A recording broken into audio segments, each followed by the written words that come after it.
Right. So I always like to show trees that we sold many years ago, and here Morris has brought this tree back for repotting. But the history of this tree is that you told me that it was purchased 25 years ago from Herons for around 400 pounds. So in those days, and it's hardly changed, but it's in very good condition, just one brown needle. But apart from that beautiful twin strung style, unusual style, one branch is gone, we can gin that. So it's like children coming back. You know, I like seeing trees that we sold many years ago, and you've kept it well. So thank you. Some people are very good at keeping trees. Other people kill a tree in 6 months, but you've had it 25 years. Look at it. It's pitch perfect, well, what we call. But of course, the last time you repotted, did you cut any roots? Or no, I didn't. So you just put it in a bigger pot? No, I kept the same pot. No, I see. I didn't didn't have the same pot. I bought a bigger pot at the time, and then it's been left in the same pot now. And it's rising up. So what we need is a slightly bigger pot. This pot is a bit too small. Well, what I'm worried about is putting it into a bigger pot, Peter, is for me to be moving about. Can you not reduce it in size and keep the same pot? Difficult, because it's rising out of the... I'll try and keep it. If you don't mind it rising, I'll do that. I'll try and keep the same pot. No, I don't mind it rising. Okay, all right. Then I'll look at the roots.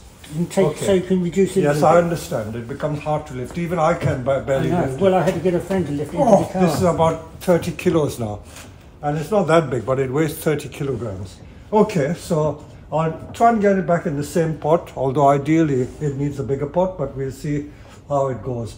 This tree, if we home in close, it is grafted very low there. That's the graft there, but you can't see the graft. So it's a very good quality tree because the graft is almost invisible. And it's got this twin trunk style, which is quite unusual. So you just keep feeding it, that's all? Yes. Yeah, all right. So the way I feed it is I bore down in there. With a drill, yeah. With a drill. Yeah, and then perfect. Perfect. So there you are. Both sides nice. Okay, so we'll do it for you. So here is the white pine that my customer brought in. He's prepared to leave it with me. And as you can see, it's quite a massive tree. It is every bit, I would say, from the base of the pot, it must be about 70 centimeter tall, and it weighs a lot. I reckon it weighs about 20 to 30 kilograms. So we are going to take it out of the pot and look at the roots. We've taken the wires off, so let's lift it out of the pot and examine the condition of the roots. Okay, so let's remove the pot. And if we tilt the tree up, again, one of the first signs you always look for is the mycelium. And this white stuff, the mycelium that we keep talking about, is a sign that the roots are healthy. So healthy, absolutely healthy. And the tips of the roots are also white. So all these are good signs. So whatever this gentleman has been doing, he has been doing right. So the only problem now is 2-pot bound, and the tree is rising out of the pot. I did suggest a larger pot, but he doesn't want a larger pot because he's getting on in age. He can't lift a heavy tree, so he wants it back in the same pot. So unfortunately, we'll have to continue to keep it rising out of the pot. But what we'll do is we'll tease the roots from the perimeter and get back to about 1 inch of the perimeter all round and see how it goes. So here we go. We will start teasing the roots and see what happens. All right. So if someone holds the tree, see, trees like this are what we call 2-person jobs. 1 person will be hard put to get it done by themselves. So 2 people needed, 1 to hold, 1 to tease. You'll find that it's usually very compacted. And the soil, as you can see, is quite gritty. As long as the soil is gritty, that's fine. Just because you don't have Japanese soils like Akadama, that's not the end of the world. You can use sand, grit, all sorts of things. If you observe in nature, a lot of the pines grow along the shore where it's very sandy, on beaches even, and they grow, some of them, in pure sand. So here we are teasing away. I'll show you some more as we get deeper into the root ball. So this is where we've got to. We have teased around the perimeter, and again look at these healthy roots. So we're going to cut some of these off because I think we can easily cut it off, and then we'll go deeper into the soil. So we can put some fresh soil in and reduce the height of the tree a bit. Okay, let's cut away. This is the part that people are afraid of doing. They think that it will kill the tree. No way. Even very good horticulturists, I remember doing television programs with some of these BBC presenters, and when they used to see me doing this, they used to say, oh, you'll kill the tree. But no way. Get to the other side. Okay.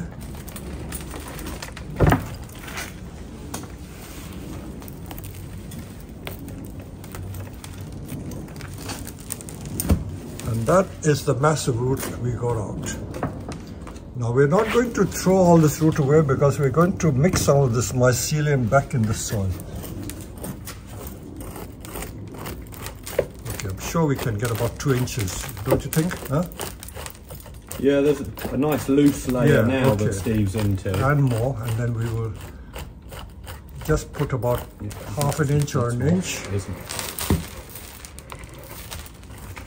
This compost hasn't deteriorated, it's still in good condition.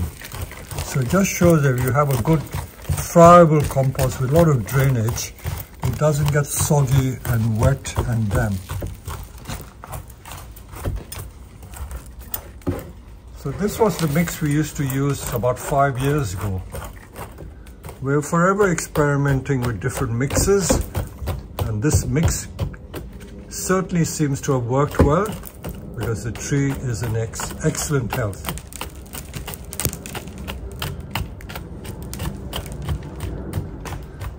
Of course, I should congratulate the grower because he has kept it in good condition. Have you taken some off from the edges, Steve?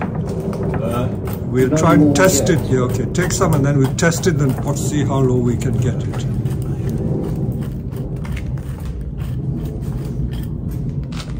Okay, we'll show you some more when we've got further into the root ball. So we've got the root ball down quite a lot, so we're going to take the thick roots out. Roots like that. So with the root cutter, we'll just cut it there so that it doesn't stop the tree going lower. And then there's another thick root here. Thick roots can be taken out quite safely. It's the thin roots or fine roots that you don't want to disturb. Let's see the thick root. Can you hold it up? So that you see what it looks like? That's the thick root we cut out. So there's another, these thick ones we can also take out even with scissors or cutter. And then it leaves all the fine roots behind. Watch the branches. Okay, we'll maybe 1 or 2 of these and then we put it back in the pot. Okay, we're now ready to put it back in the pot. So we prepare the pot. They either bunch together or... Yeah, take that out with the root cutter maybe. Okay, take that out. So we're going to prepare the pot and I'll show you how we're going to mix this compost. Preparing this pot, so we're putting a tiny bit of sphagnum moss so that it will encourage any roots that touch the moss. It'll get flattened and compressed anyway. Okay, that's enough, and then we're going to mix the soil. Now, I don't often use spent soil, but this soil is in such good condition that I'll use most of it again. This was our original soil, which has akadama in it. You can see the brown bits, some type of volcanic grit, and we used to use very fine pine bark. And because it doesn't smell at all, it's in perfect condition. The other reason why I like to use the same soil, especially with pines, is for the mycelium. You can see that little white trace there. Not only that, we will crush some of the mycelium from the old roots and mix it in there. So we are putting something which is almost like the spores of mushroom or fungi in the soil to breed more mycelium. So that is the trick. Not many people realize that. And now we will mix some akadama in it to open the soil up a little more. So Steve's going to just mix some. And that's going to be our compost for this new tree. Okay, mix it together, let's see. It should be okay, I think. Enough. Okay. So you can see we put lots of akadama in there. Okay, that seems a perfect mix. Okay, spread a little bit in the pot, and then we'll pot the tree up.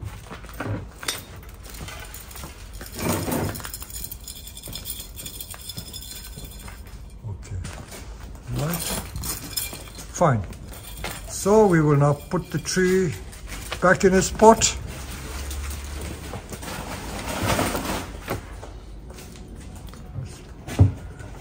Put it on the turntable so I get a good view. We've certainly dropped the height quite a bit, so it's not so mounded. There. So it's looking good.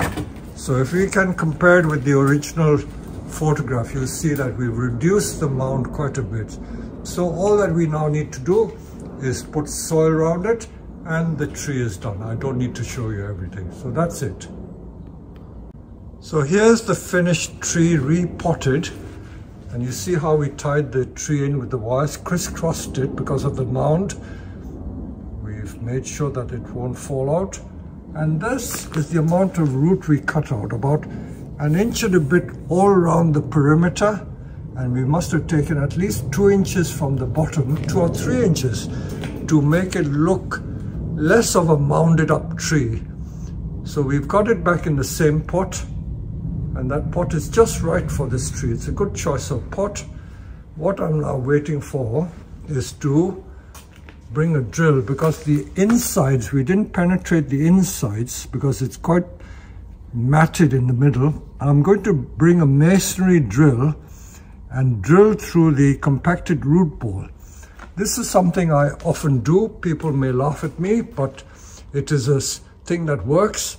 Even a lot of tree surgeons, they drill holes around the trunks of large trees that they prune and feed it with fertilizer. That's the only way fertilizer can get into the soil. So what we are doing is certainly not a novel thing that I invented. It's a common practice in ordinary tree care of large trees that grow in stately homes and stately grounds. That's what keeps trees healthy. So I'll show you that in a minute. So we've got a drill with a long bit, a masonry bit, and we are now going to drill about 6 holes at strategic points to let air in. So drill away. Avoid the roots as much as possible.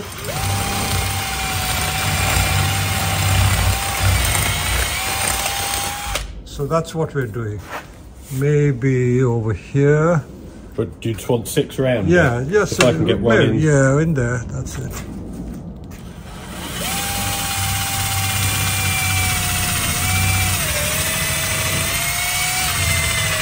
We're not drilling for oil or drilling for gold, we're just letting air in. Okay, maybe here. So if you have a very pot-bound tree, it's quite safe to do this. There you go, you see? All right, so that's what we do. So there you go. I hope you learned something from that.